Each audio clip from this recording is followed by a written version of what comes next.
বিসমিল্লাহির রহমানির রহিম। Voice of people with কাজলের পক্ষ থেকে জানাই অভিনন্দন। দর্শক, বিশ্ব রাজনীতিতে টালমাটাল অবস্থা, কিন্তু এটা আসলে সত্যিকার অর্থে কোন দিকে যাচ্ছে এটা বলা যাচ্ছে না। এই ফাঁকে আহ, তেল নেয়ার রাশিয়া থেকে তেল নেয়ার অপরাধে ডোনাল্ড ট্রাম্প 25 থেকে 50% শুল্ক আরোপ করেন।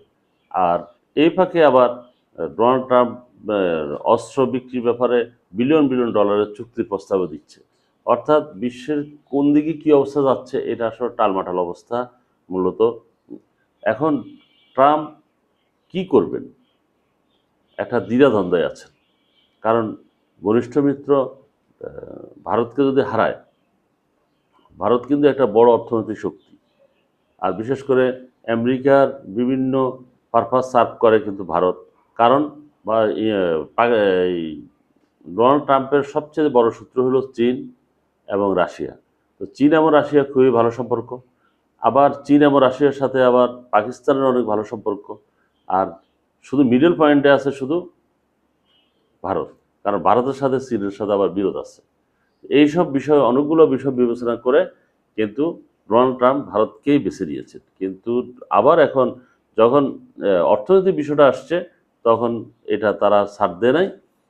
এবারে 50% যখন শুল্ক আরোপ করে, তখন ভারতের অর্থনীতি কিন্তু এখন টালমাটাল অবস্থা পরিণত হয়। কেন? কারণ বিশেষ করে ওদের যে গার্মেন্টস শিল্প, সেটা প্রায় ধ্বংসের পথে। প্রায় ওখানে বলা হচ্ছে যে প্রায় 65 লক্ষ এর সাথে জড়িত যেসব কর্মীরা আছেন তারা প্রায় চাকরিচ্যুত হতে পারেন, এরকম একটা ধারণা করছেন। আর তাছাড়া কৃষিপণ্যের উপর যে শুল্ক আরোপ করার কারণে কৃষিপণ্য বেড়ে যাওয়াতে অর্থনৈতিক অবস্থাও কিন্তু একটু বিরূপ প্রভাব পড়তেছে।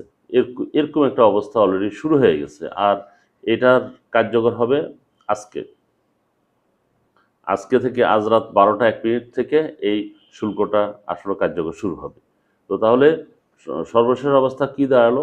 সেটা হলো যে ভারত চীন থেকে এবং রাশিয়া থেকে তারা তাদের নিজস্ব পণ্যগুলো অথবা তাদের নিজে এই বিষয়টা তারা আলোচনা করার জন্য মোদি কিন্তু ছুটে গিয়েছেন। ওরা রাশিয়া গিয়েছেন এবং রাশিয়া যেহেতু তাদের ঘনিষ্ঠ বন্ধু, সেই ক্ষেত্রে রাশিয়ার মাধ্যমে চীন থেকেও তারা সীমান্তবর্তী এই যে একটা প্রভাব, সেটা যেন কাটিয়ে উঠতে পারে, এই জন্য ওরা চেষ্টা চালিয়ে যাচ্ছে।